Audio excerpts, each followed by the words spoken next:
everybody, how's it going? I'm Zero. I'm DK. And I'm Rizzo, and today in Anime Reaction, we watched the 5th episode of Saenai Flat.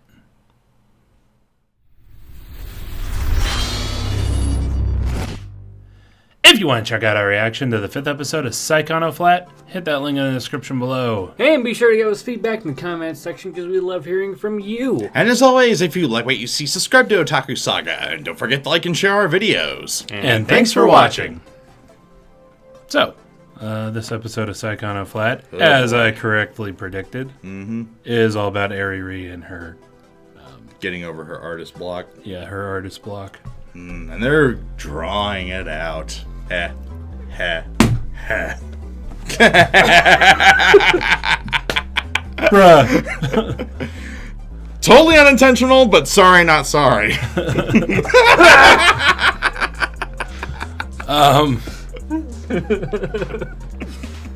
Yeah, you know, I think one of the big problems is how Tomoya is treating the situation. Because he's like indifferent about the whole thing. He's still green behind the horns as a director. Or green behind the ears or a green horn. Oh my god, I've turned into the bartender from Boondock Saints. Fuck us! Wow. Bird and Hans was in the bush. Oh wait, that was right. God damn it.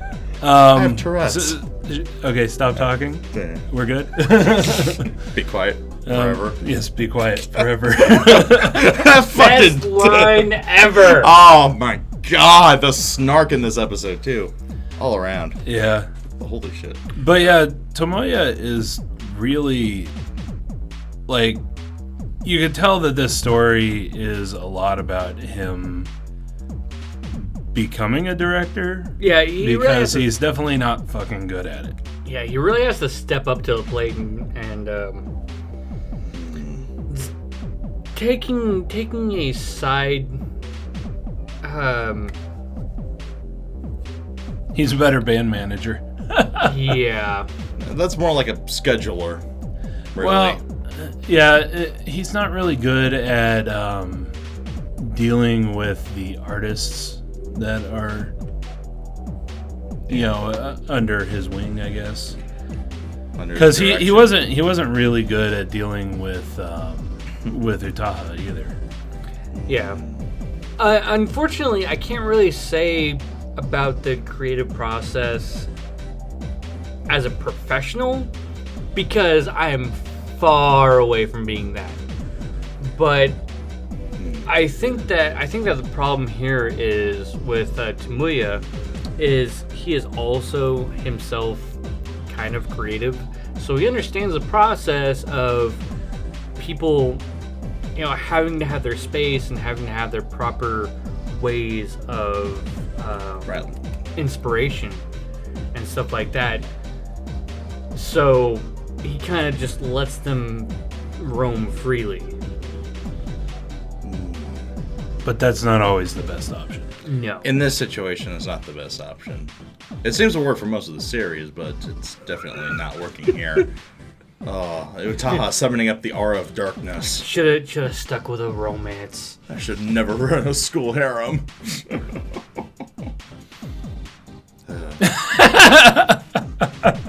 For the special interest audience. Damn it. And the conversation goes. Oh my god, I just noticed my face in there. God damn it. Oh, you didn't see Oh, that? you didn't see that? That's the first thing I noticed. I almost had a spit take all over my laptop. I'm too busy checking out Utaha. The fuck you expect? I see my little head there. Yes, please. Huzzah, sketchy. But yeah, Huzzah. so That's funny as hell. Eriri decides that what would be best for her would be to go out to one of her family's mansions, damn rich bastards, in the countryside, and basically shut herself away for the rest of the week until she can get everything finished. Work for Thoreau. I don't think it's going to work well for her. Yeah, it works. Well, technically it did. It technically did, but it is still a very, very dangerous thing to go into. As Utaha so eloquently put it in 6 stages. And we got at least to stage 3. Damn. Talk about calling it. Yeah. You should join Anime Reaction. Stage 6 is a little bit extreme, though. Yeah, but it's a Tahoe we're dealing with. She always goes to the extreme. Okay, I was expecting something funny in that one. The rest of the episode is basically back and forth between Eriri and Tomoya, where Tomoya is basically Skyping Eriri or whatever bland name I want to put on there. I think it was like Skip. Skip, yeah, she was skipping him.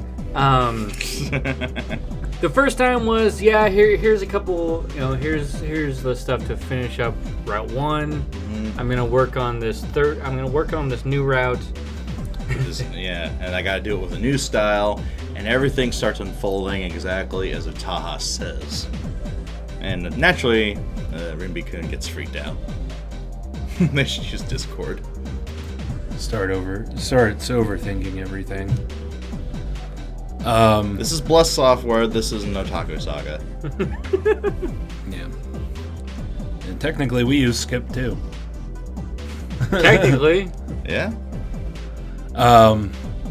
But yeah, I was actually expecting like the whole episode for Tomoya and Kato to end up having to go out there.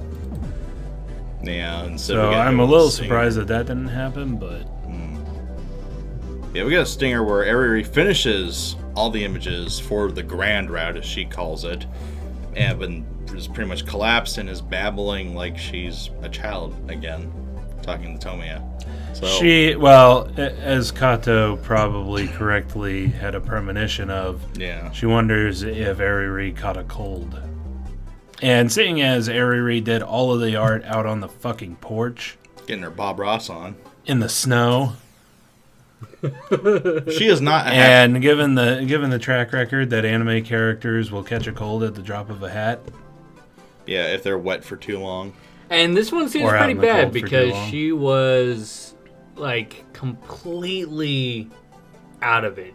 Also remember that anime colds are about 10 times worse than regular colds. Yeah, so take man flu. Have you ever heard that trip go around and like multiply it by a few factors? Damn, anime characters have weak constitutions, man. Weak as shit, man. I mean, here they go, do all these superhuman feats and all this stuff, but all of a sudden, you leave them out in the rain for too long, and achoo! It's like the aliens from World of Wars. Yeah. A War of the Worlds. Yeah, War of the Worlds. Wow. But yeah, that's the whiskey talking. So apparently, anime characters are the aliens from War of the Worlds. Or better yet, the aliens from Signs. Oh, minor spoiler alert, by the way. Who gives a fuck? It's a nice show, man. Fuck him. Anyway. But yeah, I really didn't like how Tomoya handled Eriri at the end when she talked about changing her process. So, here's my question. What would you have done? That is true, and that would depend on how well you know the person in question, how well you can kind of pick up on what they intend to do. Ouch. Well, you can ouch. You could say grow some balls, but what do you actually plan on doing? Because in this situation, there's a lot hanging on what Tomoya actually is doing because of the back friendship and all sorts of other things that we can spin out of this. That's true. I mean, well, as I mistakenly put it, he's a greenhorn. He's wet behind the ears as a director. And he's dealing with people he's known for a long time. Yes. And here's the big one. He's a kid. He's not out of high school yet. He's emotionally immature. Probably won't be for 5 to 10 years. Just saying. And he's having to deal, with this extremely adult situation. That is, I think, far beyond his years. He's dealing with it as best as we could expect him to deal with it. Yes. Well, I just think all of the things that he was praising Eriri for was a little off point. Or the fact that he's just throwing praise out there at this time. Well, I mean, like, you know, in the early part where they're in the classroom and they're talking about it, and his praise was, oh, she always gets her stuff done on time. She's never late. Yeah, it's at that is horrible pressure to put on somebody who's approaching a deadline and is way behind. Yeah. Yeah, that's putting the 100-pound weight on the backpack of, I know you really expect me to do this, but yeah, I made the remark in the reaction. He put a lot of undue pressure on Eriri, and Utaha immediately picked up on it. Kumo, according to this chart, we are screwed. Meanwhile, well, that's exactly what that chart means. Yeah, insert the drawing board of Otaku Saga right now. That's it right there. That's every production meeting right there. Yep. Shit. But maybe that's why we love this anime so much. I mean, forget the very charming and very hot girls, you know, who are awesome. Forget the snark and all that. We just see ourselves as blessed. I think that Utaha understands, going off of what Gasly said in chat, I think Utaha understands as a creator because she is a very successful light novel author by herself. She's not really, she may have some support cast behind her, but she's not really usually like by a publishing herself. Staff. Probably, or agent, or editor. Her editor. Yeah, she's not really, she doesn't really have this conglomeration of people. In Eriri's case, there is a couple people supporting her, namely her parents. Utaha's parents could probably support her in words, but Eriri's parents actually support her by going to the venues, actually selling the art, selling the pieces in their name, and in many other different ways. But Utaha is definitely a self-sustaining creator, and so because of that, she kind of has a more professional approach to how creative people should approach the professional world. I guess if you want to be maybe slightly mean about it, you could say she's self-made. Well, I mean, to put it simply, Utaha is literally a professional, and everybody else is literally not. True. Everybody else is amateurs. Trying to be using literally as it is intended to be used. Yeah, that is true. So, Utaha definitely has a different approach than anybody else. We need Utaha. Yes, we do. Right. That one person that just whipped us. Yeah, Kato is awesome. I misspoke. Kato is a professional snarker. Kato's just awesome. But she is awesome. Kato is not a creator. Yeah. And that's the difference between what Kato does and what Utaha does. Utaha is a professional creator. She writes stuff, and Kato just is there trying to be as professional as she can. Yeah, she wants the project to succeed. She's going to do what she can in her awesomeness to make sure it does. Despite the fact that she was nearly forced into it. Very much so. Just saying. Just about dragged and... yeah. It's really nice. I mentioned in the last episode that it's really nice to see Kato dive in so deep into all this stuff, despite her literally being forced into this role against her will. Well, she is supposed to be the ideal heroine. But it's really interesting that they've, especially the last episode, they did that right at the beginning, where you see her rifling through tons and tons of light novels of Utaha's, right, and then going establishing through the story. The link between Ruri and her other characters, and Utaha's other characters. Yeah, it's those moments like that. Waitress is main character.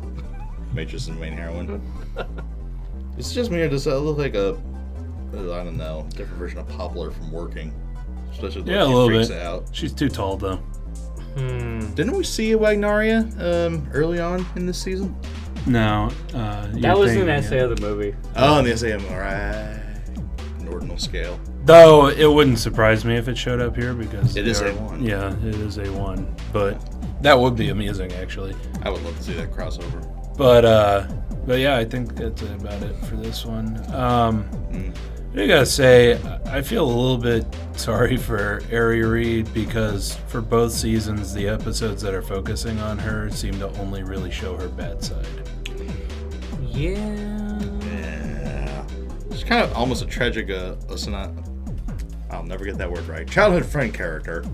Osanami Jimmy or what is it? Yeah. Osanani Jimmy. Osanami Jimmy, right. Almost had it. But yeah, she's a very tragic childhood friend character. Almost. And nothing like tragic befalls her. It's just that she gets shafted. Pretty much. And not in that way, Zero. But yeah. Let us know what you thought of the anime, what you thought of our reaction in the comment section below. Yep, thumbs up if you like it, thumbs down if you don't. I was saying something? That's going to do it for this episode of Anime Reaction. I'm distracted. I'm Zero. See you next time.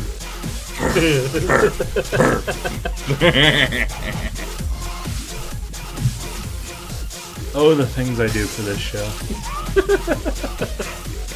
Draw it out. That was totally unintentional, man. It just came to me. I'm really drawing it out.